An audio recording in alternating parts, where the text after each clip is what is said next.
My name is Oliver Freeman. I'm a career publisher who grew into a scenario planner in the last 15 years of my professional life, and I'm still going. Scenario planning is a way of engaging with the uncertainty of the future. So let me give you a very specific example. I did some scenario work a few years ago with a large shipping company in Scandinavia. And their role, their reason for being was that they had something like $1 billion worth of ships, which were transporting motor cars all over the world. And we sat down and did a scenario planning project with them.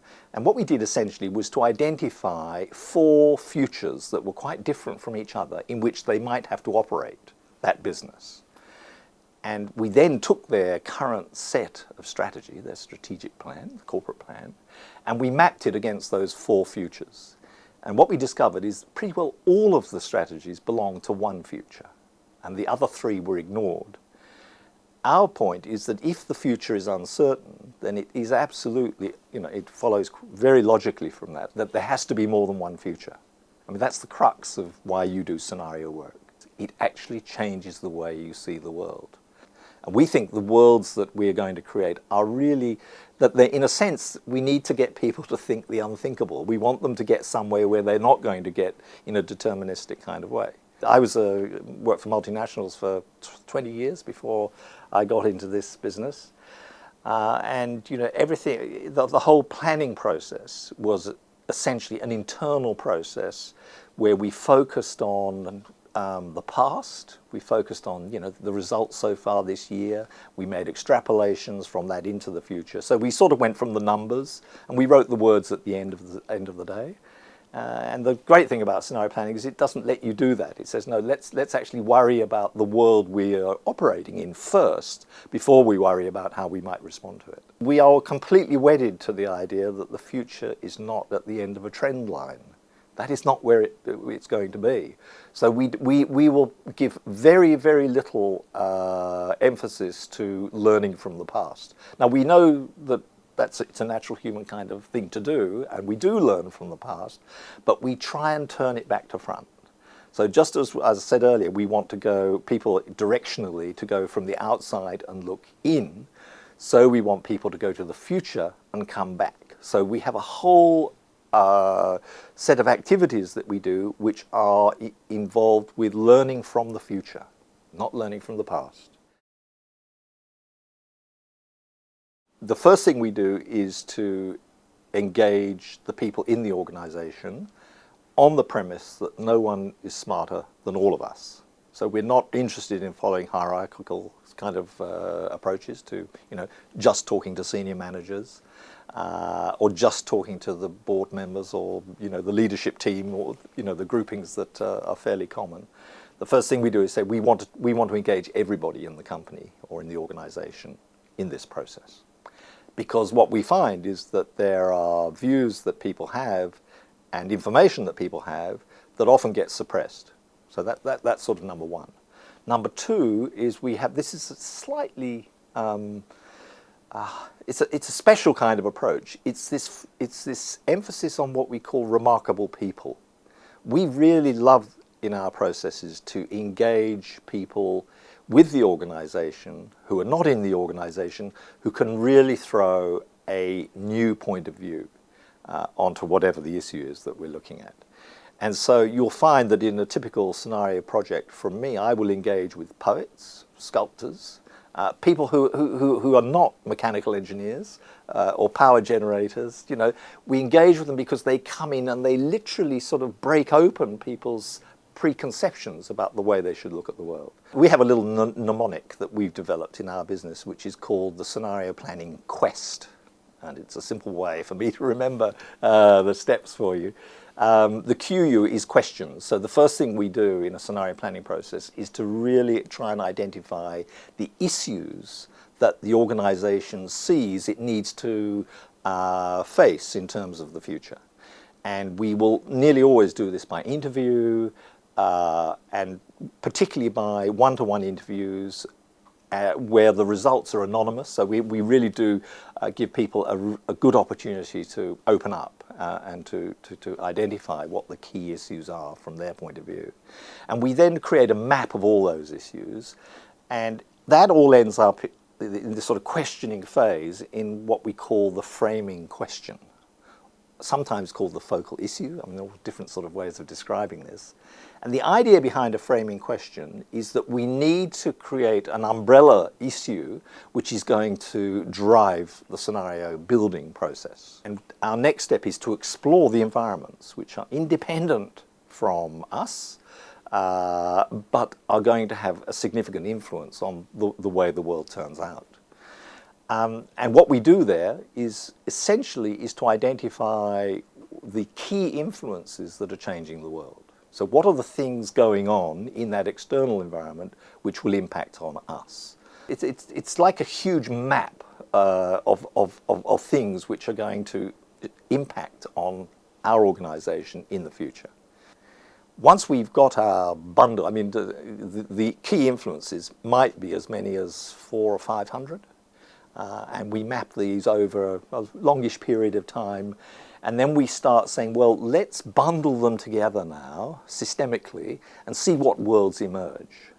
And typically in a process we might generate 20 of such bundles with a group of people, and then we go through a process of winnowing them down until we come up with 4 worlds which seem to us to cover the range of futures in some way. I mean, this is art, not science. Because these are imagined worlds, creating stories about them is really important, just to sort of get them into people's heads, you know, so that they really begin to live and they can think forward and imagine what it would be like to live in a world that was like this. We then ask them to design a history of the future. So we say, okay, we're going to learn from the future by backcasting from 2030 to today. What are the events that would have taken place for that future to emerge? And we do this quite specifically, you know, so we'll have dates, and, you know, there's a change of government. Something happens in China, something happens in terms of drought, or whatever it may be.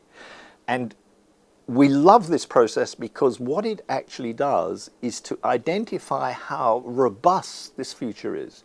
I mean, putting it glibly, if you can't backcast a history of the future, then that future is probably not plausible. We've got, in the quest process, we've questioned each other to find out what the issues are. We've now established the influences that are changing the world.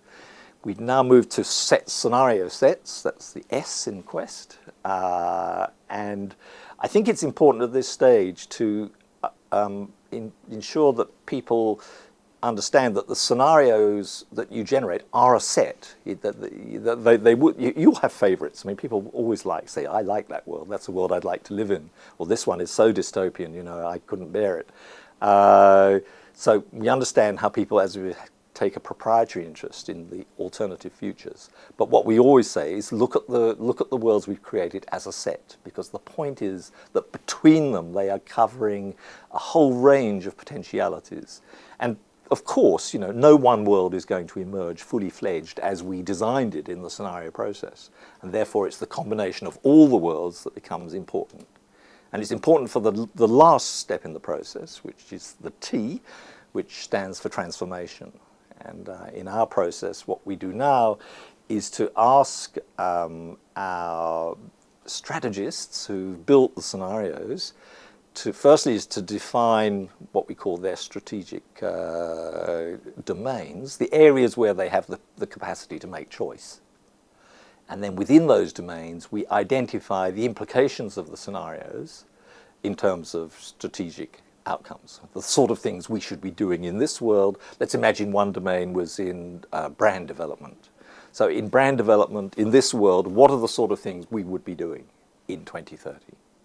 And we'll go across all the scenarios covering the identified domains, and we'll come up with a huge bundle of strategic implications.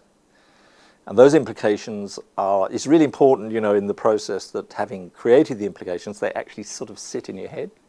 And people begin to think differently about strategy because they've gone through this process. And we then ask them to, just as a quick and dirty kind of approach, to say, well, let's now evaluate those strategies which look persistent across more than one world and those which are not. And this is that people love this step because they suddenly see that whatever the future is, given the ones we've imagined, there'll be certain strategies that we're going to be doing in all futures. And then there are others which are very specifically identified as strategies that are relevant to this world, but not these other worlds. So we then say, now let's bring the whole thing back to the present and let's focus on what look as if the things that we must do now. What are the things that this whole process tells us we should be doing today, so that we actually can get a richness and a practical kind of outcome from the process, rather than a futuristic gaze as to what we might be doing in 20 or 30 years' time. What we're trying to do is to define in a qualitative sense the way the future might unfold, putting in some key risk management techniques.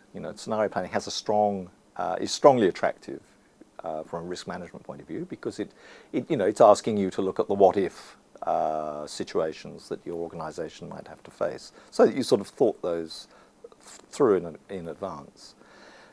What I say at this point is that we do not see the scenario planning process as the same as the hard quantitative process that will generate next year's business plan and the next 5 years, or whatever the time frames may be. The most important thing we say is that you need to do this work first before you go to the numbers. So this does not replace the numbers, and the numbers should not precede it. I think it's the quality of thinking that is the real beneficiary, is to raise the quality of thinking in an organisation about the way they go about their work, the way they relate to each other, to their stakeholders, etc., etc. Essentially, scenarios themselves are simply a stepping stone to change the way people in an organisation relate to each other around issues relating to strategy.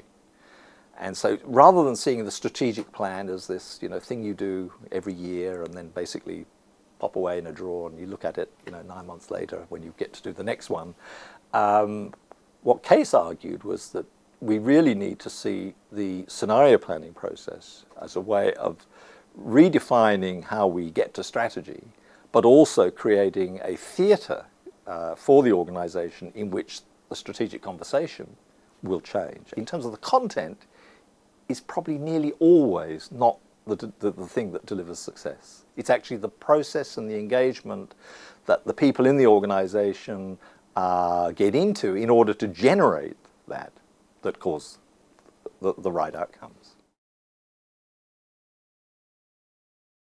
I think you need to be, you need to have a capacity to assimilate very divergent inputs.